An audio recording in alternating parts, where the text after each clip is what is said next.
I'm Eddie Muller, welcoming you to the perilous part of TCM, Noir Alley. The picture I'm presenting today is considered by many cinema scholars the final film of the classic noir era.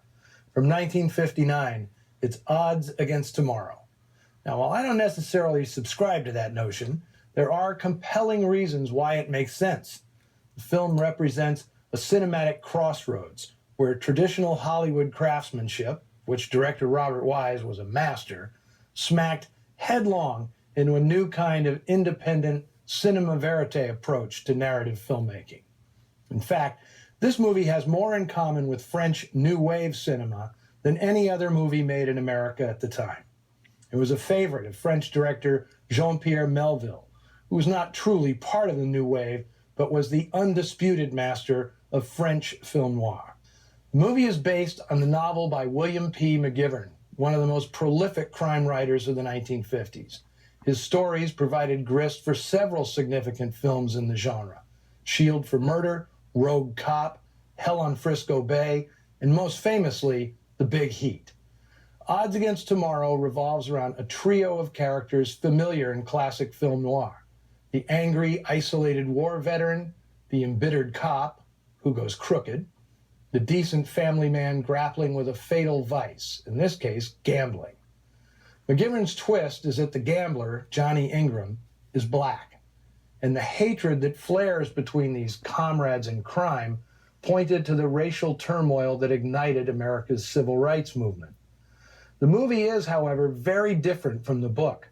Both are fueled by racial tension, but the movie is more ambitious, ambiguous, and angrier, thanks to the uncompromising approach taken by its producer, who was also the star of the show, Harry Belafonte. The immense popularity of Belafonte and Sidney Poitier was a challenge to the white guys who ran show business, businessmen looking to control and exploit the actors' appeal while diffusing their blackness.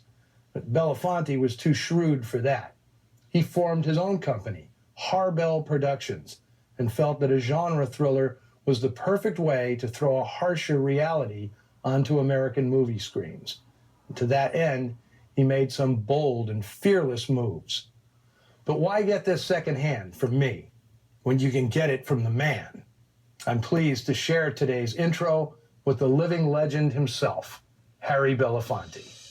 Odds Against Tomorrow was my very first time out as a producer. As a matter of fact, at that time, no black producers were in business. I got lucky with a company called United Artists, who had extended themselves to give me the opportunity to make this film. It was very special. First of all, Robert Wise was our director. And at the time that he chose to take this on, he was having quite a success with films like I'll Cry Tomorrow and I Want to Live. I was just absolutely delighted when I sent him the script and he said yes, he would do it. But he was just the beginning of a long series of great fortunes. Robert Ryan as one of the co-actors, Ed Begley and Shelley Winters.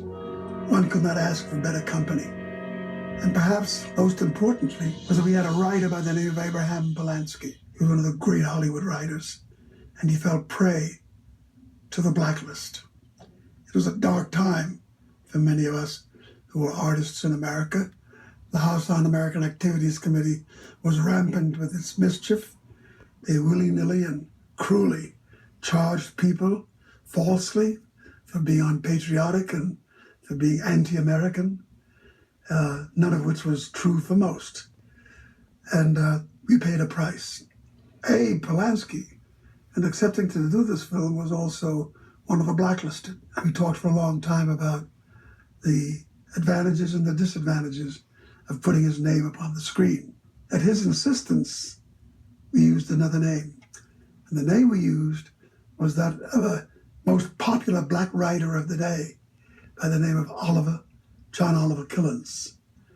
Killens was a very recognized and respected writer, and he chose to accept fronting for Abe as the writer of the screenplay.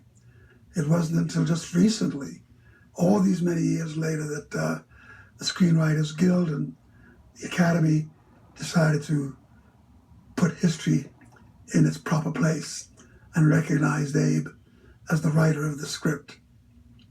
It's also a great time for us in terms of who did the music. Very rarely had any score, if any, been done by jazz musicians. In this instance, John Lewis and the Modern Jazz Quartet scored our film, and what a magnificent composition and things that they did for this film with the great music of the quartet and the Juilliard Chamber Orchestra. For me, it was an opportunity to speak about race, to use symbolism, to use metaphor, and to move to making a film that I thought that audiences would delight in.